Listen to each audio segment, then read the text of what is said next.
Haleluya. Haleluya. Amen. Siku ya neno tunaenda kujifunza neno letu jioni ya leo. Akamwambia mfalme ya kwamba imewapasa kuomba Mungu siku zote, wala usikate tamaa.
Kama ameshafika nyumbani ili tuyapange ya kuyapanga, maana sasa hivi maisha yamekuwa magumu kweli, kazi hakuna, changamoto zimekuwa nyingi.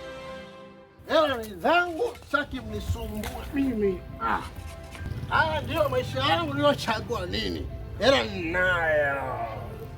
Sasa nadhani huyo kama hata kwa mama Pendeza, maana sisi ndo madon town hapa. Fanya